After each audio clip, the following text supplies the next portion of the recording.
This is the Roots and All podcast, and I'm your host, Sarah Wilson.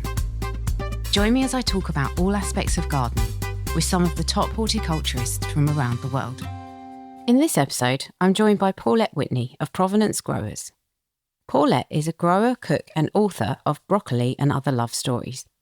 We explore the world of seeds, soil and flavour, from the challenges of gardening in Tasmania's unique climate to Paulette's favourite herbs, root veg and go-to meals after a long day in the garden. Along the way, Paulette shares how chefs inspire her to try new varieties and how her twin loves of growing and cooking continue to nourish her life. I'm Paulette Whitney, and my husband Matt and I have got a market garden in Lutruwita, Tasmania, which is a little tiny island off the south coast of Australia. And we're in the south of the state on Whitney country, and we have about 5 acres, but only use one for our little market garden. Excellent. And how did you come to gardening and growing? Well, I grew up gardening and cooking and eating with my mum. Mum was always at Chinese cooking lessons or sending us up someone's fruit tree to pick peaches so she could preserve them. And then obviously did the teenage rebellion that we all do, where we don't want to do what our parents did, and gardening is really daggy. So I was a hairdresser for a few years and then just craved outdoors. And so I started studying environmental horticulture to learn how to revegetate and care for country. But when I took my native plants that I learned to grow to market after having trained as a horticulturalist at a native nursery, no one wanted to buy them, but everyone wanted to buy my food plants and my excess produce. So that kind of drove the direction of our business 20 years ago, and we're still doing that now. So when you went to market, there wasn't such a market for native plants. Is that still the same nowadays, do you think? Or do you think those attitudes are sort of shifting a bit?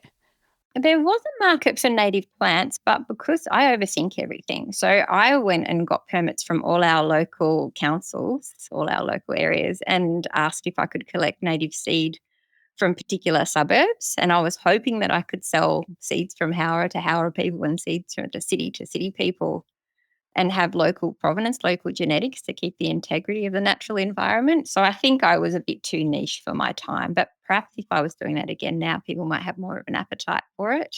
Yeah, I wonder if they would, quite probably. So you mentioned you're in the south of the island. What's the climate like where you are? And it's a cool temperate climate. So I think the hottest day I've ever had here is 40 degrees Celsius, but it's usually about 20 through the summer and not that cool overnight. At the moment, it's winter. We're getting pretty reasonable frosts every morning, but it's not usually minus anything. It's usually around 0 degrees Celsius or 1 or 2 on a cold night. And 7 or 8 degrees on a cold day and 17 on a good winter's day. So it's pretty mild here. So the produce that you grow, who does that get sold to mainly? We sell to everybody. Our business is ridiculously complex because we like to sell everything from the seed to the seedling to the produce to preserves we make out of things. And we sell our produce and preserves to anyone, people at Salamanca Market or people that come to our roadside store. And most of our specialty produce goes to restaurants. There's a few chefs we work with around Hobart.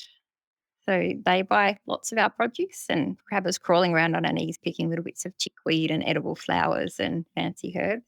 So they're lots of fun. Yeah, from your book, it's very clear that you have a deep love for not just growing, but also for food. Did you have any training in that area?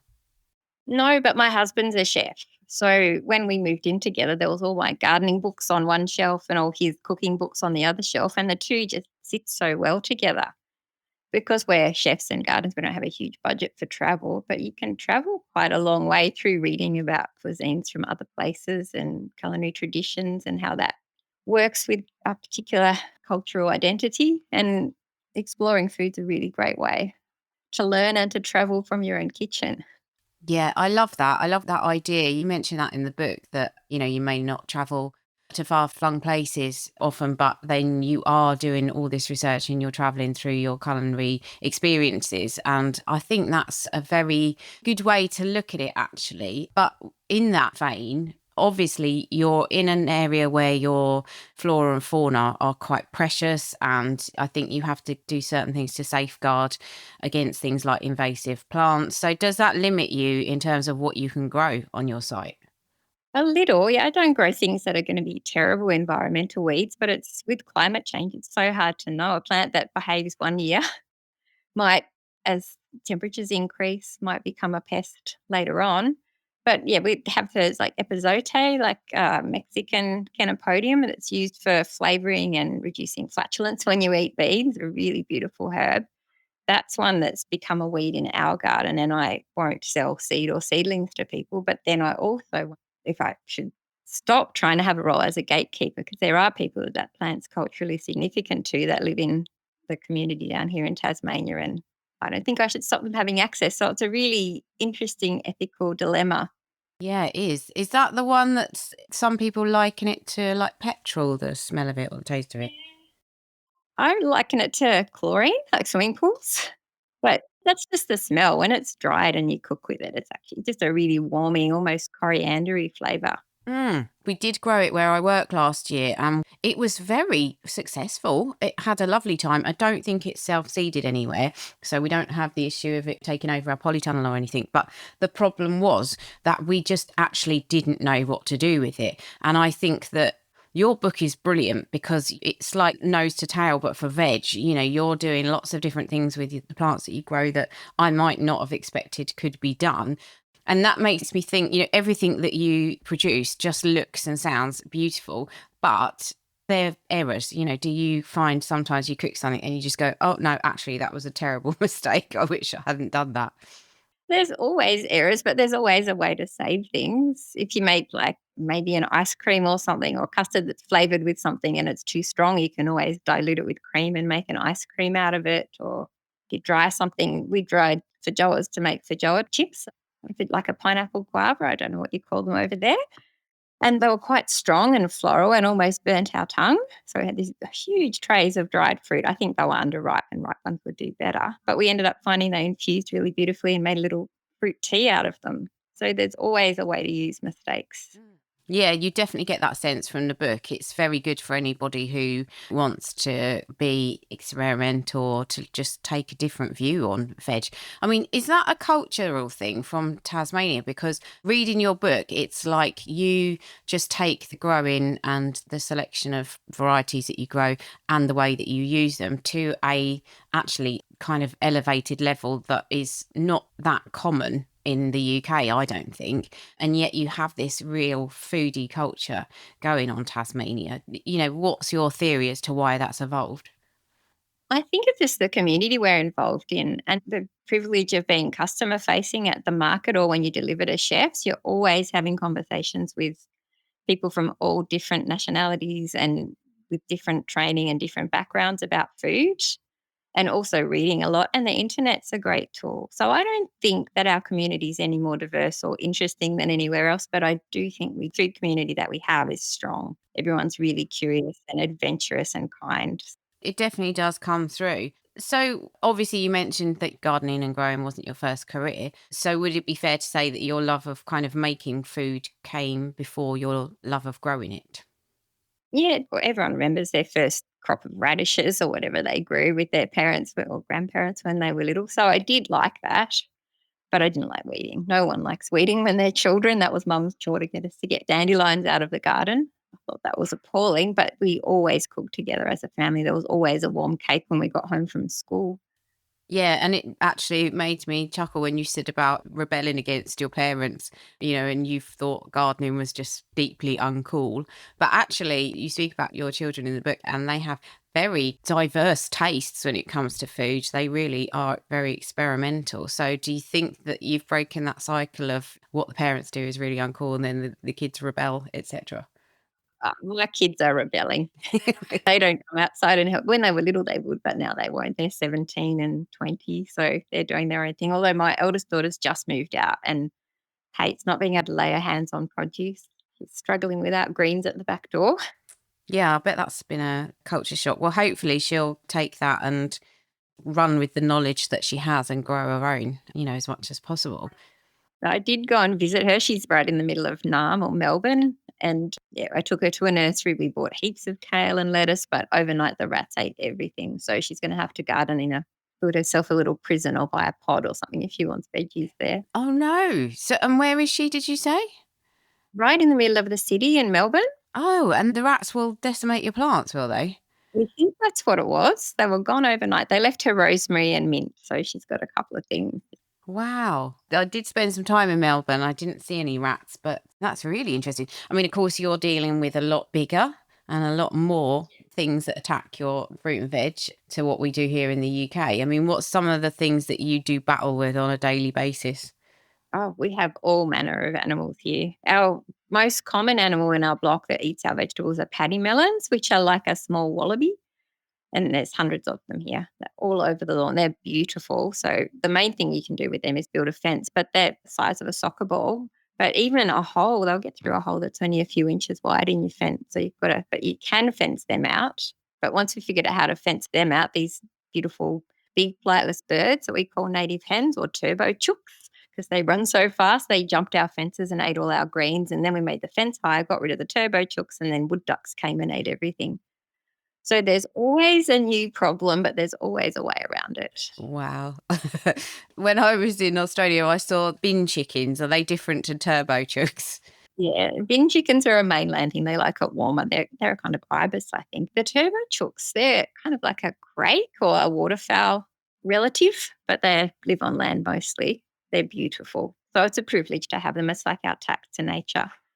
Yeah, exactly. You do have to be quite philosophical, I suppose, about losing stuff, but it can be disheartening. Thinking about the practicalities of how you garden, I was interested in what you use as a seed compost mix and, why you kind of use that. So I use all different kinds of things. At the moment, we're using a lot of composted pine bark because that's a byproduct of paper industry here. So that's a really sustainable, renewable resource, and biochar. So we're using the two of those with a kind of biological fertilizer that a man down the road brews for us. We had a lot of trouble with fungus gnat larvae eating our seedlings and cuttings in winter. So we found that if we used an inorganic mix of perlite and vermiculite and sand, that we'd have less of that problem. But I think the plants don't like it. They don't get to develop a relationship with fungi and bacteria like they normally would if you grow them in the absence of anything alive. So we're moving away from that. Yeah, we get fungus gnats, but mainly in house plants. So, yeah, interesting that they eat your plants. So, in terms of the actual soil that you're growing in, what does that comprise of? We live on a really old Permian mudstone clay. So where we live is about 270 metres above sea level. So we're up quite high, but it used to be a seabed. So when I dig in my garden, I find rocks, there's fossils of scallops and all sorts of beautiful seashells. But it got pushed up by a dolerite intrusion millions of years ago. So our soil is actually a really thin, shallow clay on top of the seabed sedimentary stone. But it's actually full of nutrients. So we add compost, grow lots of green manure crops and lots of vegetables over the year. And we found that the soil's got darker and deeper and sweeter the longer we've been working with it. Mm. And do you try not to kind of bring in external products and just make do with what you have on site? We try to. We do buy in compost, but we've never found a compost that we like because compost, it's probably the same world round that most people making compost are doing it as a way to get rid of waste. So a lot of the compost down here is made from like waste from abattoirs or waste from feedlots where chickens or cows have been fed hay bales that have been wrapped in plastic that are just shredded plastic and all. And then you get microplastics in the soil or municipal waste that's full of fruit stickers people don't take off. And you're kind of adding pollution when you add compost usually. So it'd be really lovely if people would make compost as an amendment using waste, but using good quality waste. Are you growing organically as well? Yeah, we don't use any pesticides or herbicides or fungicides. Do you have like a regulatory system in Tasmania that oversees that? We do have lots of organisations that certify people organic, but we've never bothered because we're pretty transparent and the people that buy things from us can see how we grow them. It's pretty clear that we don't use anything and we're honest and we have good relationships with people, so we don't need certification. And I'm appalling at paperwork, so I think I'd have a really hard time. Yeah, I think that's the same in the UK. A lot of smaller scale growers just follow the practices but don't complete the final sort of tick to get certified. The other thing that I read in the book and that I was very taken with was this idea that, you obviously do a lot of work outside in the garden, long days, exhausting work sometimes. And I love the way that you just kind of pick stuff from the garden and then that's what you use at the end of the day. And I wanted to ask you actually, what's your kind of go-to dish or veg that you would have after a long day working in the garden? And I know that's seasonal, obviously, but is there anything that you would particularly go, this is such a good thing to just grab after a long day? At the moment, it's brassicas. It's the middle of winter here. So I've got my daughter bringing her boyfriend over for dinner, which is a high pressure meal. So I'm going to duck out in the dark and in the rain and pick some nice fresh broccoli for him to have for dinner. But we have to respond to what's going on. If we've picked something and it hasn't sold, or today there was a beautiful pumpkin sitting in our little pumpkin store that was just starting to soften around its stem. So I put that in the fire to cook while I'm here. So no, I don't think there's a specific thing, but my favorite thing is to put something on in the morning before I go out and put it in a slow oven if the fire's on all day, and then come back in and dinner's waiting for me. We do that with tomatillas sometimes, make a slow braise with those, or any kind of tomato-based dishes. It varies. Yeah, I'm sure in your book, you've broken it down into families of veg, which seems a very sort of sensible way of arranging it. So I'm going to maybe buck that trend slightly and ask you if you could identify, based on groups, what are some of your favourite things to grow. And I've started off with herbs. So you mentioned obviously one of your herbs with very strong flavour. Is there anything else that is one of your go-tos or that you always make sure you grow? At our back door, we've got rosemary, bay, thyme, and oregano. And most savoury meals, there's a place for them. And having herbs just in the back garden, whatever's there, are the ones that you'll reach for, aren't they? So rosemary, thyme, bay, and oregano, yeah, they're all at our back door. But also parsley. I love parsley, and I use that like a vegetable or salad green as much as I use it as a herb. You mentioned, I think, that some people have a bit of aversion to the curly leaf parsley because it is a bit tougher and it's, a bit more perhaps strongly flavoured. But you embrace that, don't you? Yeah, it's my favourite variety to mince up to make a tabbouleh with. It's beautiful and dense and earthy. It's gorgeous. And it's really hardy. It survives. Seems to get less pests in my garden than the Italian one on the shoulders of the seasons when the aphids all take off. The curly parsley seems to be content. Yeah, that's very good to know. And again, like I said, I think that's the kind of essence of your book, is that you don't dismiss anything and there's a place for it in your kitchen, which I guess comes from you being a very good cook as well. That definitely is very helpful in that situation. Aside from the herbs, the other veg that I wondered about, and I know this is a very difficult question, I won't ask you to pick just one, but if you were thinking about root veg, are there any particular favourites that you have? At the moment, we're in the middle of our ochre harvest, Oxalis tuberosa, and I'm a bit obsessed with them. They're good fun. Yeah, they don't form their tubers until after a couple of frosts when the days get really short. And you normally grow them vegetatively from clones. So you'll buy a tuber and plant that tuber, and then it will have babies that are genetically identical to the parent. But if you're really careful, you can save seeds and germinate those seeds. And there's a rainbow of colours out there. We've got yellow ones and red ones, and some are tangy and some are potatoey. So that's a really good fun veg. And my favourite thing to do with it is just lightly oil and salt it and roast it in a quick oven for about 20 minutes. And they're just delicious. When you're selling stuff at the market, do you have to educate people sometimes about what you're selling? We do. And we do have a little bit of a challenge sometimes because our market is primarily a tourist market, the one that we're at. The farmers market runs on a Sunday and we wanted to spend Sundays with our kids, so we had to go to the tourist market. So you get a lot of people fondling the vegetables, asking you questions and then going, oh, I don't have a kitchen, and wandering off. So we educate the people that buy it, and we educate half the planet as well, I think, at the same time. But it's good fun, and it's really interesting making people curious. Yeah, I'm sure it's a brilliant market. And so, yeah, but that must be a bit frustrating. I mean, I don't grow ochre, so that again was a complete revelation and an education. And that's why I loved your book, because it's just, it's so different and it's so comprehensive and creative and clever, and I love it because I learned a lot from it, and it's kind of certainly, piqued my curiosity to grow other sorts of things I wouldn't necessarily always grow. And one of the things I think that you have probably a very vast range of that you could really get carried away with was salads or greens. Have you got any that are firing up your interest at the moment? At the moment, because it's winter, all the bitter greens are beautiful, lots of different radicchios and chicories, and a plant that lots of people dismiss or don't like the first time they eat them. But braised radicchio, like sweat an onion and a little bit of garlic and drop your radicchio in it and just cook it until it's tender, 3 or 4 minutes even, add a little bit of broth if you've got it. It's such a delicious, faintly bitter but really sweet and moreish kind of vegetable. And in winter, when you're not moving around much and your food you're eating is heavy, those bitter greens are really good for stimulating bile and making everything in the digestive system work nicely. So I'm really into the bitter greens at the moment. Braising is another thing I wouldn't necessarily have associated with greens, but your braised kale recipe is a bit of a revelation as well. Yeah, there's so many plants that people think they don't like. And if you look at old cooking traditions, that method that I mentioned, probably in Europe, it's probably cooked a lot longer than what I describe, and that's great too.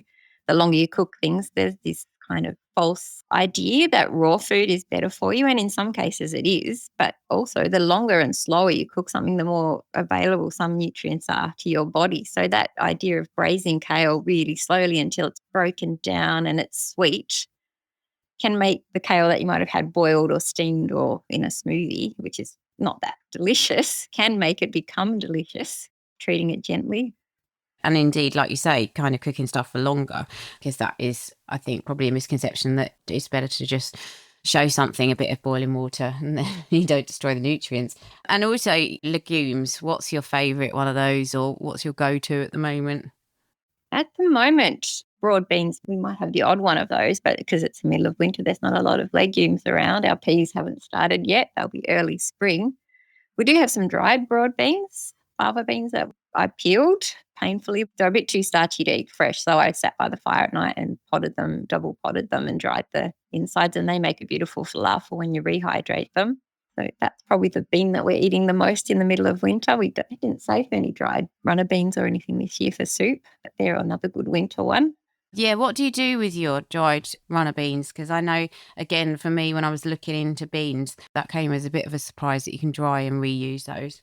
I love that. We've got some climbing beans that I inherited a frozen seed library from a friend, and there's some beautiful climbing beans that he grew in 2013 or something, and dried them, saved them, froze them. And because I know they're organically grown from his garden, these frozen beans from 11 years ago are still really good to eat. So I just soak them overnight and then bring them to a simmer. These are the white bean, but runner beans take a lot longer, but bring them to a simmer for about half an hour with a bay leaf and some crushed garlic. And then you can do a million things with them. You can add them to soups or stews or make baked beans, or they make a really beautiful puree. Instead of mashed potato, whiz them up in a blender or a smoothie maker, a bit of olive oil and a bit of salt, and they're delicious and so good for you.